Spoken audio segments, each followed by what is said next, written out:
the dissolution of the self. In sleep, especially in its deeper stages, our waking ego, the structure of selfhood we cling to during the day, quietly unravels. The philosopher Plotinus described the soul as having many layers, with the waking consciousness merely the surface. In sleep, we are granted a rare intimacy with the deeper layers of the self, ones unburdened by social roles, rational thought, or even language. To sleep is to enter a condition where the boundaries between self and world grow faint. The philosopher Maurice Merleau-Ponty pointed out that consciousness is always embodied, always placed. But in dreams, we experience the body less as an anchor and more as a shifting symbol. We may fly, dissolve, or inhabit other forms entirely.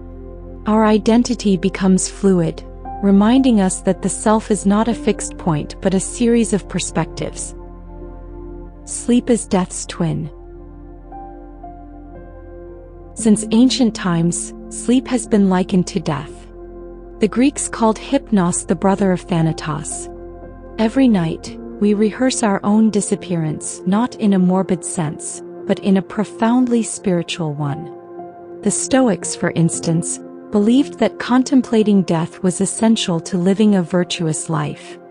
Sleep offers us a nightly opportunity to practice that detachment, to let go of our attachments and confront the mystery of non-being. Yet sleep is not annihilation, it is cyclical. We disappear into the void only to return restored.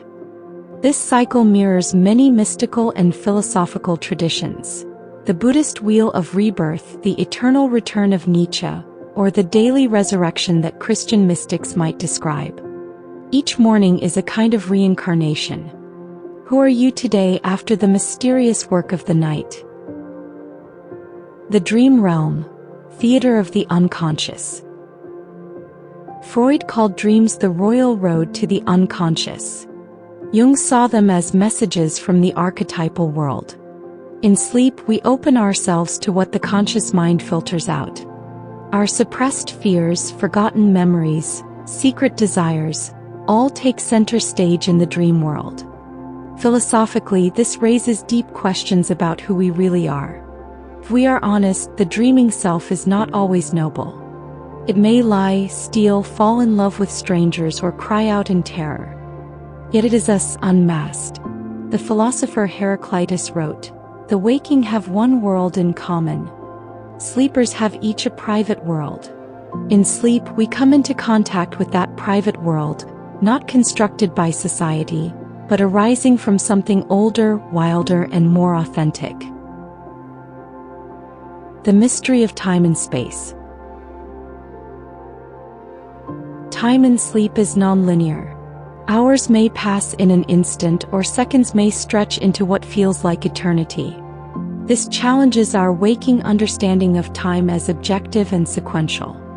Philosophers like Henri Bergson argued that time is ultimately a matter of subjective experience, durée or lived time. Sleep proves him right. In dreams, past and future blur. Space shifts. Logic bends. Sleep thus acts as a nightly reminder that reality as we experience it is far from fixed. This has existential implications. If time, identity, space, and morality fluctuate in sleep, what anchors us in the waking world? And what might it mean that we spend a third of our lives in a state that contradicts our usual assumptions about reality? Sleep as surrender. Perhaps one of the most philosophically profound aspects of sleep is that it cannot be forced. You cannot will yourself to sleep the way you can will yourself to move, speak, or decide. Sleep requires surrender. You must let go. In this, sleep is a nightly enactment of trust, trust in the body, in the world, in the idea that things can continue without your conscious management. This surrender parallels spiritual practices that emphasize letting go of ego and control. In Taoist philosophy, Wu Wei, effortless action, suggests that the greatest wisdom comes from non-interference. Sleep is Wu Wei in pure form, a letting go that renews us. It is no coincidence that many epiphanies arrive upon waking, or that sleep brings clarity we cannot find by thinking harder. A sacred cycle.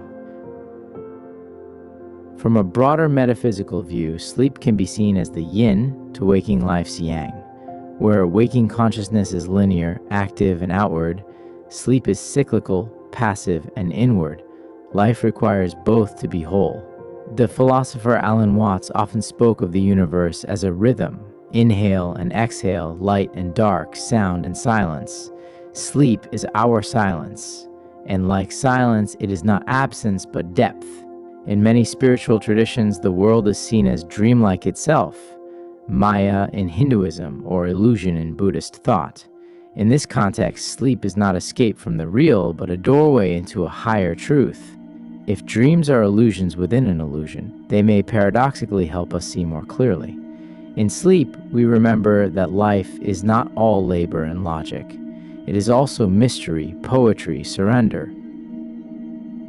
Conclusion: awakening through sleep. To sleep is to forget who we are so that we may remember more deeply. It is not merely rest for the body, but renewal for the soul. Each night we enter a sacred space, a world of symbols, silences, and shapeless truths. And each morning we emerge, subtly altered, carrying the scent of the infinite still clinging to our skin. Sleep, then, is not the absence of awareness. It is a different kind of awareness. One that reveals, beneath the surface of rational thought, a hidden self intimately woven into the cosmos. To honor sleep is to honor the mystery at the heart of being.